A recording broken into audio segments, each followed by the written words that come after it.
बिस्मिल्लाहिर्रहमानिर्रहीम। स्टूडेंट्स, आज हम अपने चैप्टर नंबर 3 ट्रांसलेटरी मोशंस उसकी असाइनमेंट्स इंशाल्लाह आज कंप्लीट करेंगे। तो चलिए अपनी असाइनमेंट नंबर 1 से स्टार्ट लेते हैं। असाइनमेंट नंबर 1 है हमारा, अपनी बुक में देखें, ये page number 33, page 33 national book foundation physics, और उसका पेज नंबर 33। असाइनमेंट नंबर है हमारे पास 3.1। इसमें 2 क्वेश्चन है। क्वेश्चन नंबर 1 है, A train slow down from 80 km per hour with a uniform retardation of 2 meter per second square. How long will it take to attain a speed of 20 km per hour? तो हमारे पास इसमें case क्या है कि एक train है और वो उसकी जो इनिशियल वेलोसिटी है वो है 80 किलोमीटर पर आवर, और उसमें जो यूनिफॉर्म रिटार्डेशन है वो है 2 मीटर पर सेकेंड, और उसके बाद वो स्लो डाउन हो रही है आहिस्ता आहिस्ता, और उसकी जो फाइनल वेलोसिटी है वो 20 किलोमीटर पर आवर है। तो कितने टाइम में वो ये वाली वेलोसिटी अटेन करेगी, फाइनल वेलोसिटी जो 20 किलोमीटर पर आवर है, कितने टाइम पे वो अटेन करेगी, वो टाइम हमने फाइंड करना है। तो ये देखें, हमारे पास इनिशियल वेलोसिटी है 20 किलोमीटर पर आवर, और final velocity initial velocity 80 kilometre per hour, और final velocity 20 kilometre per hour, और रिटार्डेशन कितनी थी हमारे पास, 2 मीटर पर सेकेंड स्क्वायर।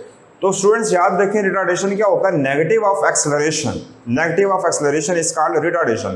तो इसलिए यहाँ पे आपने जो वैल्यू पुट करनी है रिटार्डेशन की, उसके साथ नेगेटिव का साइन लाजमी लगाना है, क्योंकि ये रिटार्डेशन है, और रिटार्डेशन जो होती है वो एक्सेलरेशन का नेगेटिव होता है। तो इसलिए यहाँ पे आपने नेगेटिव साइन लाजमी लगाना है। फाइंड मैंने क्या करना है, फाइंड इसमें आपने टाइम फाइंड करना है कि कितना टाइम लगेगा इस ट्रेन को 80 से 20 पे वेलोसिटी पे आने में। तो फार्मूला देखें, इसमें फार्मूला हम क्या यूज़ करेंगे, फर्स्ट इक्वेशन हम मोशन यूज़ करेंगे, VF is equal to VI plus 80। ठीक है, तो क्वेश्चन को सॉल्व करने से पहले देखें, हमारे पास जो भी क्वांटिटीज़ हों, याद रखिए न्यूमेरिकल करते वक्त उन सब क्वांटिटीज़ को आप पहले SI यूनिट्स में कन्वर्ट करें। तो देखें, हमारे पास यहाँ पे है किलोमीटर पर आवर, ये SI यूनिट नहीं है। वेलोसिटी का जो SI यूनिट होता है वो होता है मीटर पर सेकेंड। तो हम सबसे पहले उसको मीटर पर सेकेंड में कन्वर्ट करेंगे। तो किस तरीके से करेंगे, देखें, 1 किलोमीटर में हमारे पास 1000 मीटर होते हैं, तो मल्टीप्लाई बाय 1000 और डिवाइडेड बाय 3600, क्योंकि एक आवर में हमारे पास 3600 सेकेंड्स होते हैं, तो डिवाइडेड बाय 3600। तो इसको सिंप्लीफाई किया, मेरे पास आंसर आ गया 22.2 metre per second. Same goes to final velocity 20 kilometre per hour, उसको भी सिंप्लीफाई किया, तो मेरे पास आंसर आ गया 5.56 मीटर पर सेकेंड। कैसे करेंगे, किलोमीटर को मीटर में कन्वर्ट करना है ना, तो हमें मालूम है कि 1 किलोमीटर में 1000 मीटर होते हैं, तो मल्टीप्लाई बाय 1000 पर आवर, तो नीचे डिवाइड हमारे पास 3600। तो इसकी वैल्यू यहाँ पे पुट करें। First equation of motion VF is equal to VI plus 80। तो फाइनल वेलोसिटी मेरे पास कितनी है, 5.56, वो वैल्यू पुट की। इनिशियल वेलोसिटी कितनी है, 22.2, उसकी वैल्यू पुट की। एक्सेलरेशन कितनी थी, -2, क्योंकि ये रिटार्डेशन थी, और टाइम मैंने फाइंड करना था। तो ये देखें, ये मेरे पास हो गया -2t। इसको जब -2 को t से मल्टीप्लाई करेंगे, या -2t। इस वाली क्वांटिटी को यहाँ से उठा के मैंने यहाँ पे शिफ्ट कर दी है दूसरी तरफ, और ये वाली जो क्वांटिटी है इसको यहाँ से शिफ्ट करके दूसरी तरफ ले गया, तो ये माइनस अभी साइड पे आएगा, तो ये प्लस हो गया, और ये वाली क्वांटिटी उधर गई तो ये माइनस हो गया। 22.2 माइनस 5.6 तो 16.66, और 2 को जो डिवाइड किया तो मेरे पास आंसर क्या आ गया, 8.33 सेकेंड। इतने टाइम में ये जो ट्रेन है वो इस वेलोसिटी से इस वेलोसिटी में, ये velocity final velocity 20 kilometre per our attain करेगी। इनिशियली 80 किलोमीटर पर आवर की स्पीड से ट्रेन मूव कर रही है, तो इतने टाइम बाद 20 किलोमीटर पर आवर की वेलोसिटी अटेन कर लेगी, अगर उसमें जो रिटार्डेशन है वो 2 मीटर पर सेकेंड स्क्वायर का हुआ। तो ये था हमारा पहली असाइनमेंट। स्टूडेंट्स एक चीज़ याद रखें, जब भी आपने न्यूमेरिकल करने हैं ना, तो इनको 4 स्टेप्स में किया करें। ये बहुत अच्छा होता है, प्रेजेंट अच्छा होता है। सबसे पहले डेटा, फिर फाइंड आपने क्या करना है, नेक्स्ट क्या फार्मूला यूज़ होगा, और फोर्थ में उसको सॉल्व किया करें। इस तरीके से चेक करने वाले को भी एक चीज़ क्लियर हो जाती है कि जिसने ये क्वेश्चन सॉल्व किया वो क्लियर माइंड से किया, उसको इस चीज़ आती थी, तो प्रेजेंट अच्छे तरीके से इसको प्रेजेंट किया करें। इसी असाइनमेंट 3.1 का जो दूसरा पार्ट है वो देखें, a car travels with the velocity of 5 metre per second. Initial velocity है 5 metre per second. It can accelerate uniformly and travel a distance of 50 metre. वो एक्सेलरेट हुई, उसने मूव किया, उसकी वेलोसिटी में चेंज आया, और उसने 50 मीटर पर सेकेंड का डिस्टेंस कवर किया। और if the velocity reach is 15 metre per second, तो उसके बाद जो उसकी वेलोसिटी होगी 15 मीटर पर सेकेंड, ठीक है। Initial velocity 5 metre per second और final velocity 15 metre per second, और इस दौरान डिस्टेंस कितना कवर हुआ इस वेलोसिटी को चेंज होने में, 5 से 15 में चेंज होने में डिस्टेंस कितना कवर हुआ, 50 मीटर। तो हमने फाइंड क्या करना है, फाइंड करना है acceleration and time to travel this distance. इस डिस्टेंस को तय करने में 50 मीटर का कितना टाइम लगेगा और कितनी एक्सेलरेशन होगी, वो हमने फाइंड करनी। तो देखें, फाइंड हमने इस केस में एक्सेलरेशन करनी है और टाइम फाइंड करना है। फार्मूला हम क्या लगाएंगे इसमें, फर्स्ट इक्वेशन ऑफ मोशन और सेकंड इक्वेशन ऑफ मोशन। तो चलिए सॉल्व करते हैं इसको। देखें, सबसे पहले हम क्या करेंगे, हम सेकंड इक्वेशन ऑफ मोशन से एक्सेलरेशन फाइंड कर लेंगे और वो एक्सेलरेशन को फर्स्ट इक्वेशन ऑफ मोशन में पुट कर देंगे, तो इसमें हमारे पास टाइम भी आ जाएगा। तो देखें 2as is equal to vf² minus vi²। तो 2 एक्सेलरेशन फाइंड करना है, डिस्टेंस कितना है वो 50, वो गिवन है आपको डाटा में, गिवन है क्वेश्चन में, और फाइनल वेलोसिटी कितनी थी 15, उसका स्क्वायर, इनिशियल वेलोसिटी 5, उसका स्क्वायर। 15 का स्क्वायर क्या होता है 2 to 5, 5 का स्क्वायर 25, तो 225 माइनस 25 200, और यहाँ पे देखिए 52 आर 100, तो 100a, और 100 को नीचे डिवाइड कर दें तो 200 डिवाइडेड बाई 100, मेरे पास आंसर क्या आ जाएगा 2 मीटर पर सेकंड स्क्वायर। तो ये मेरे पास आ गई इसकी एक्सेलरेशन। अब इसी एक्सेलरेशन की वैल्यू को देखें, हमारे पास अब फाइनल वेलोसिटी भी है, इनिशियल वेलोसिटी भी है, यहाँ से हमारे पास एक्सेलरेशन भी आ गई, टाइम हमने फाइंड करना है। तो इसकी वैल्यू को जो है फर्स्ट इक्वेशन ऑफ मोशन में पुट कर दें, हमारे पास टाइम आ जाएगा।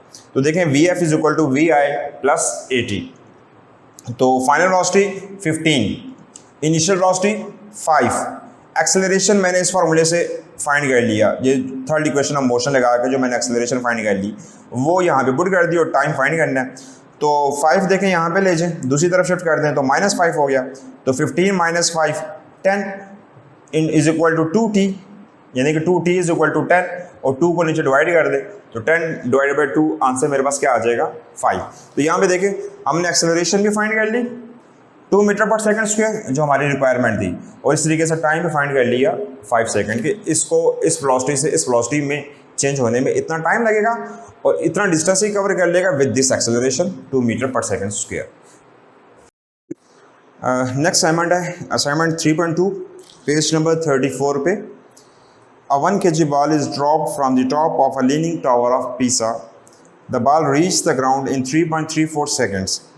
Find height of the tower. और सेकंड चीज़ जो फाइंड करनी है वो है velocity of the ball when it strikes the ground. ठीक है, तो ये देखें हमारे पास जो बॉल है ऊपर से गिर रही है, तो उसका मैस हमें गिवन है 1 kg, और वो जब स्ट्राइक करती है ग्राउंड में तो कितने टाइम पे स्ट्राइक कर रही है, वो है 3.34 सेकेंड, और साफ जाहिर है वर्टिकली मूवमेंट कर रही है तो उसमें एक्सेलरेशन ड्यू टू ग्रेविटी भी होगी, तो वो है 9.8 मीटर पर सेकंड स्क्वायर। और स्टार्ट में जब उसको ऊपर से फॉल करवाया जा रहा है तो इनिशियल वेलोसिटी उसकी क्या होगी 0, तो इनिशियल वेलोसिटी जो है हमारे पास 0। तो फाइंड हमने क्या करना है, एक तो height of the tower find करनी है कि टावर की हाइट कितनी है, लीनिंग टावर ऑफ पीसा जो है उसकी जो है वो एक तो हमने हाइट फाइंड करनी है कि इसकी हाइट कितनी है, ठीक है, हाइट फाइंड करनी है, और दूसरा फाइनल वेलोसिटी कितनी होगी वो फाइनल वेलोसिटी फाइंड करनी है।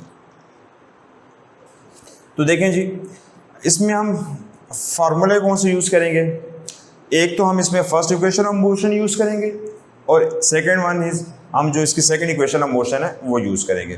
तो देखें जी, स्टार्ट करते हैं। हमारे पास सेकेंड इक्वेशन ऑफ मोशन क्या होती है, s is equal to v i t plus half a t square. तो इसमें देखें जो s डिस्टेंस कवर किया है वो बेसिकली हाइट है, टावर की हाइट है। बॉल जब ऊपर से नीचे गिरेगी तो ये जो डिस्टेंस कवर करेगी वही तो इसकी हाइट है, तो इसलिए मैंने क्या किया, s को h से रिप्लेस कर दिया हाइट से, तो v i t plus half a t square. तो इनिशियल वेलोसिटी क्या है इसकी 0, initially 0, time half a, acceleration इसमें जो होगी यहाँ पे g से हम इसको रिप्लेस कर लेंगे क्योंकि वो वर्टिकली मूवमेंट कर रही है, तो g जिसकी वैल्यू मेरे पास 9.8, यहाँ पे भी इसको g से रिप्लेस कर लेते हैं, वो अच्छा रहेगा क्योंकि यहाँ पे चूंकि वो gravity acceleration due to gravity है तो यहाँ से g से रिप्लेस कर लेते हैं, तो g t स्क्वायर। तो जी की वैल्यू 9.8 और टी टाइम 3.34 का स्क्वायर।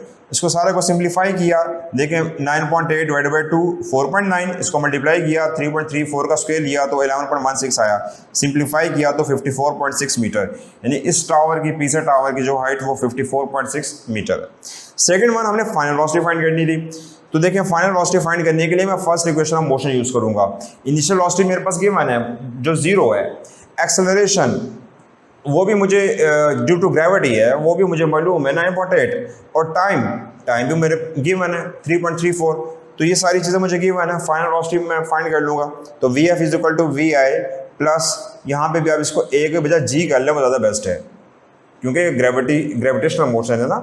तो इनिशियल वेलोसिटी 0, जी 9.8 और टाइम 3.34, इसको सिंपली मल्टीप्लाई किया 9.8 के साथ, तो मेरे पास क्या आंसर आ गया 32.73 metre per second.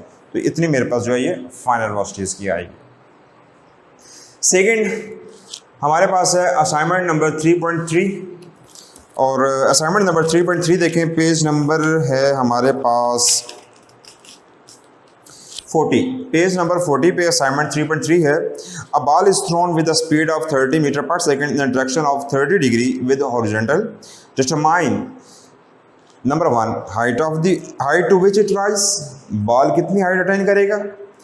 Second the time of the flight, point of projection से point of impact, time of the flight. और थर्ड वन हॉरिजॉन्टल रेंज भी हमें फाइंड करनी है। तो बच्चों ये जो फार्मूले हैं यहाँ पे जो मैंने फार्मूलाज लिखे हुए हैं, इन फार्मूलाज के बारे में डेरिवेशन जो मेरा प्रीवियस लेक्चर है प्रोजेक्टाइल मोशन वाला, उसमें आप इन फार्मूलाज की डेरिवेशन भी वहाँ से सीख सकते हैं। तो देखें इनिशियल वेलोसिटी मेरे पास 30 मीटर पर सेकेंड है, और हॉरिजॉन्टल के साथ वो जो बॉल हमने उसको फ्लाई करवाया है हॉरिजॉन्टल के साथ, वो एंगल बना रहा है 30 डिग्री का एंगल बना रहा है हॉरिजॉन्टल के साथ। ठीक हो गया जी। तो हमने फाइंड, और जी हमें मालूम है कि जो ग्रेविटेशनल मोशन होती है वो under the action of gravity होती है। ठीक है, जी की वैल्यू 9.8, तो हाइट एक फाइंड करनी है, दूसरी रेंज फाइंड करनी है, और तीसरा टाइम फाइंड करना है। तो हाइट क्या चीज़ होती है, ये वाली हाइट। ठीक है, इससे हम हाइट कहते हैं, यानी इस पॉइंट तक मैक्सिमम कितनी हाइट अटेन करेगा। और टाइम इस पॉइंट ऑफ प्रोजेक्शन से पॉइंट ऑफ इम्पैक्ट तक इस पूरी फ्लाइट को कितना टाइम लगा यहाँ से यहाँ तक पहुँचने में। और तीसरी चीज़ जो हमें फाइंड करनी है वो ये रेंज फाइंड करनी है कि कितनी रेंज होगी इसमें। ठीक है जी। तो देखिए फार्मूले T is equal to 2V naught sine theta upon G, और R का फार्मूला रेंज का V naught square sine 2 theta upon G, और थर्ड वन हाइट का formula V naught square sine square theta upon 2G। ये तीनों फार्मूले में हम लोग वैल्यू पुट करेंगे, हमारे पास आंसर आ जाएगा। देखें T is equal to 2V naught, याद रखिए कुछ जगहों पे V नॉट लिखा होता है इनिशियल, और कहीं पे VI से, ये दोनों सेम चीज़ें हैं। VI भी इनिशियल, V नॉट भी इनिशियल वेलोसिटी होती है। तो यहाँ पे देखें मैंने यहाँ पे VI लिखा हुआ है, यहाँ पे V नॉट लिखा हुआ है, ताकि ये चीज़ क्लियर हो जाए, ये दोनों सेम चीज़ें हैं। आप इनिशियल वेलोसिटी को VI भी लिख सकते हैं और V नॉट भी लिख सकते हैं। तो देखें 2V naught sine theta upon G, और V नॉट मेरे पास 30 है, उसकी वैल्यू पुट की, एंगल कितना था साइन 30, और सारे को मल्टीप्लाई किया और डिवाइड किया 9.8 के साथ, तो मेरे पास आंसर आ गया 3.06 सेकेंड्स।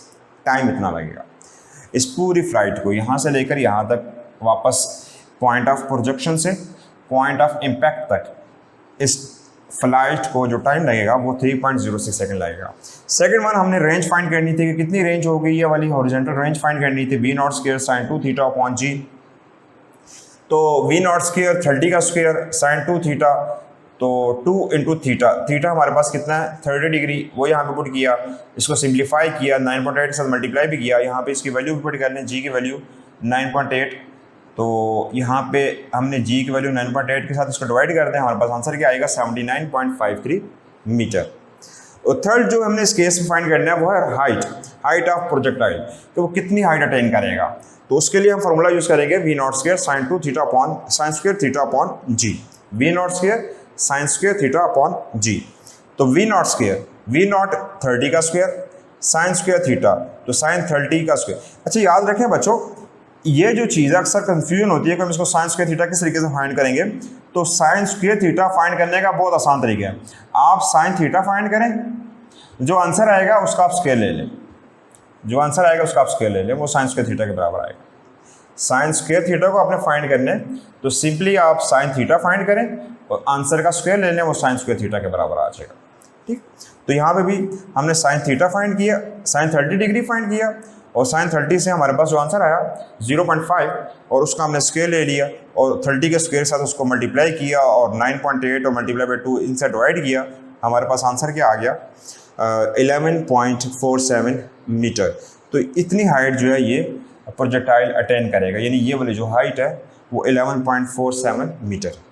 तो ये था हमारा असाइनमेंट नंबर 3.3, जिसमें हमने टाइम फाइंड किया, रेंज फाइंड किया और हाइट फाइंड किया प्रोजेक्टाइल की। ये देख लें जी, इसका आप स्क्रीनशॉट ले लें। नेक्स्ट हमारे पास असाइनमेंट 3.4। स्टूडेंट्स, असाइनमेंट नंबर 3.4 है, a bullet of mass 20 gram is fired from a gun with a muzzle velocity of 100 meter per second. Find the recoil of the gun if its mass is 5 kg. ठीक है, एक हमारे पास gun है और हमने इसको fire किया। देखिए, फायरिंग से पहले बुलेट भी रेस्ट पे है, गन भी रेस्ट पे है, तो मतलब इनिशियली इसका मोमेंटम क्या हो गया 0। हमने भी फायर किया, फायर करके बुलेट आगे की तरफ मूव की और गन जो है वो बैकवर्ड मूव करती है। तो हमने वो वेलोसिटी फाइंड करनी है जिस वेलोसिटी के साथ ये गन जो है वो रिकॉइल होगी, वो वेलोसिटी फाइंड करनी है। तो देखिए, मैस हमारे बुलेट का मैस 20 ग्राम, इसको केजी में कन्वर्ट किया तो 0.02 केजी आ गया, और बुलेट की वेलोसिटी जिस वेलोसिटी से वो मूव कर रही है फॉरवर्ड की तरफ, तो वो 100 मीटर पर सेकेंड मजल वेलोसिटी ना, और मैस ऑफ द गन कितना हमारे पास 5 केजी। इसको हम मैस ऑफ बुलेट कर लेते हैं, इसको स्मॉल में सबस्क्रिप्ट में आप बी लिख लें, और मैस ऑफ गन है हमारे पास 5 केजी। तो वेलोसिटी ऑफ गन फाइंड करनी है, ठीक है, रिकॉइलिंग वेलोसिटी, जिस वेलोसिटी से जो है ना वो बैकवर्ड मूव करेगी गन, वो वेलोसिटी फाइंड करनी है। तो फार्मूला हमारे पास इसमें क्या लगेगा, law of conservation of momentum. तो मैस ऑफ बुलेट और इनिशियल वेलोसिटी को मैंने यू से नोट किया और फाइनल को वी से। Initial velocity of bullet plus mass of gun, initial velocity of gun is equal to mass of bullet और initial velocity of bullet, final velocity of bullet plus mass of gun और final velocity of gun. तो देखें, initially bullet भी rest पे है और gun भी rest पे है, तो मतलब क्या हुआ कि बुलेट की वेलोसिटी भी इनिशियली 0 है और गन की वेलोसिटी भी 0 है। तो इनिशियली तो दोनों चीज़ें होगी 0, और हमारे पास ये रिलेशन आ जाएगा। तो इनिशियल मोमेंटम जो है वो 0 है, तो हमारे पास इक्वेशन क्या बन जाएगी, ये वाली इक्वेशन। तो ये तो सारी इक्वेशन लेफ्ट हैंड साइड 0 हो गया, तो हमारे पास ये वाली इक्वेशन आ जाएगी MBVB plus MGVG, v final velocity. ठीक है, तो हमने क्या फाइंड करना है इसमें, हमने फाइंड करना है ये वाली टर्म VG, ये हमने टर्म फाइंड करनी है। तो इसको एक तरफ रखें, इसको दूसरी तरफ शिफ्ट कर दें तो माइनस आ जाएगा, यानी कि इनमें से देखो इस वाली इक्वेशन को शिफ्ट किया तो माइनस आ गया। तो हमने ये VG फाइंड करना है, इसके साथ जो ये MG है इसको डिवाइड कर दें नीचे, तो हमारे पास आ जाएगा minus MBVB divided by MG। तो mess of bullet 0.02 kg, velocity of bullet 100 divided by mess of gun 5। Simplify किया, मेरे पास आंसर क्या आ गया, minus 0.4 metre per second. Negative sign ये इंडिकेट कर रहा है कि बुलेट फॉरवर्ड की तरफ मूव करेगी तो ऑटोमेटिकली गन बैकवर्ड मूव करती है ना, ऑपोजिट डायरेक्शन होती है, तो ये डायरेक्शन शो कर रहा है। नेगेटिव साइन डायरेक्शन शो कर रहा है कि इसमें जो गन की वेलोसिटी है वो opposite to the bullet of velocity है। तो स्टूडेंट्स, ये थे हमारे सारे असाइनमेंट्स। हमने असाइनमेंट नंबर 3.1 की, 3.2, 3.3, 3.4, ये आपके चैप्टर नंबर 3 के टोटल असाइनमेंट्स थी। तो नेक्स्ट वीडियो के लिए, तब तक के लिए अल्लाह हाफिज़, अपना ख्याल रखिएगा।